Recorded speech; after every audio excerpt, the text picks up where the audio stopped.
Well, back in the 2006 model year, Range Rover was owned by Ford. And this is the 4.2-liter Ford normally aspirated V8. And this is a good engine here for Range Rover. It seemed to work out nicely. And it's mated on this particular model year with the ZF 6HP 26 automatic transmission bolted to the transfer case. Of course, that's what the signature feature here with the Land Rover, Range Rover, is its all-wheel drive, four-wheel drive capability. This engine's nice and quiet. We just changed the oil. We're using 5W40 liquid moly with a fresh oil filter. The engine runs strong and smooth, idle smooth, no issues, no problems, and the transmission shifts very nicely. Alright, here we're taking a look at the 4.2-liter V8. This is our Ford partnership engine here with the Land Rover. And Land Rover, of course, used a variety of engines there back in the 1990s. You could find the N62 BMW V8. Here we have the Ford Evaporative V8, which is kind of the Jaguar engine. And then, of course, the direct injected, normally aspirated Jaguar engine. Now, we also have a supercharged version of the V8 engine that is available. But this is the normally aspirated. This engine's nice and quiet, runs nice and smooth, high mileage, but was well cared for. Now here we see the airflow meter in the top of the air cleaner, and we move over here to the throttle body. Here we see the engine beauty cover there across the intake manifold. Like we were mentioning, this is the quart fuel injector V8. As we come across here, the inlet for the air cleaner is actually this duct, and it moves across here to actually a vent port there on the side of the fender. And here we have the this is supposed to be a fording kit. In other words, to allow me to drive through water that's going to come up above the level of the engine. Now, I wouldn't rely on this. This is mostly, I would say, for show, but indeed, I think it is functional. So it is drawing fresh air in through our fender well and through this duct here to the inlet of the air cleaner. So the idea is if I go through deep water, I won't ingest water directly into the engine. Our battery and some of our electronics are hiding here underneath this cover. And there we see the battery, and here we see our fuse relay center. Here we have our legend that's showing us what the different fuses and relays are for. Sometimes it's a little confusing to kind of figure out what's what, but obviously dealing with electronic engine control, suspension, window defrost, there, let's say the fuel pump, obviously the fan. Now, is that the engine cooling fan, or is that the blower for the HVAC? And of course at 40 amps, that's most likely an electric fan. However, I do have a engine-driven fan here in the front of this vehicle. So here we go. Now I notice that I have an additional cable here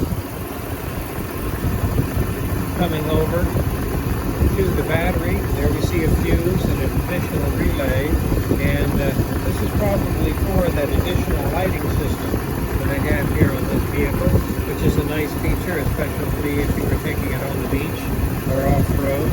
There you'd want to be able to illuminate all the area around you. Alright, now here we have this nice custom grille, and this could be an advantage because if I were to come up on any type of brush or limbs that could actually penetrate and come through and make contact with the AC condenser is kind of what's up there first, and then the radiator behind it, that could be very bad. So this is a nice wire shield. As we come across, Here we see the evaporative emissions diagnostic pump, and here we see the reservoir for the power steering, and of course obviously the engine coolant, and there we see of course our windshield washer. Now if we had it, which we don't on this, some of the Range Rovers are going to have the hydraulic stability control, and if I did, then I'd have an additional reservoir and an additional hydraulic pump. But I don't have it here, so at least this space is empty. But if it had it, I'd have a separate hydraulic reservoir over on the right side. And of course, as we look over here, we see the dipstick and of course the oil fill port. Now, if I need to gain access to my master cylinder or my anti-lock brake system, here's where I do that. And here, of course, we see the anti-lock brake valve body, the electric motor for the pump, and the module and its connector. And here we see the master cylinder reservoir, the master cylinder itself, and then, of course, we have the vacuum brake booster. So here, this is nicely captured in this compartment here.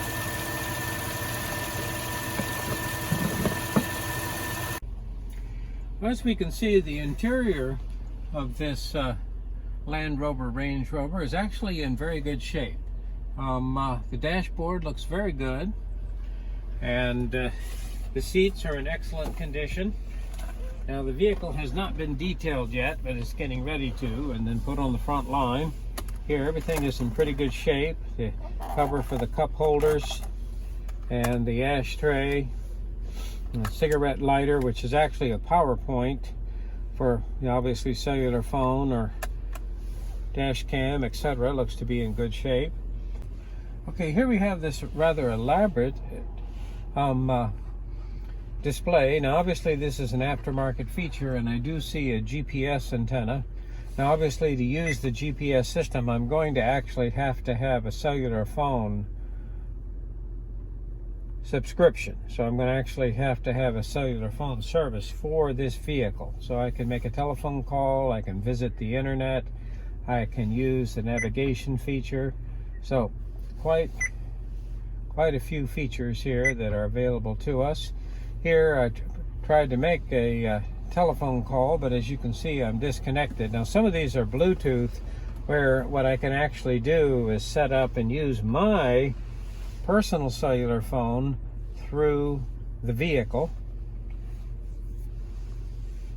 and depending upon the type of cellular phone and cellular phone service that you had, then possibly give you internet connection and allow you to use a GPS feature. So that would be very nice. The screen looks to be in excellent condition, but actually this system here looks to be considerably newer than this vehicle. This vehicle is 2006. So here we're looking at a vehicle that's 14, 15 years old, as this is 2021. So here you obviously that the technology that we're seeing here doesn't match the age of this vehicle. So that was obviously an added feature.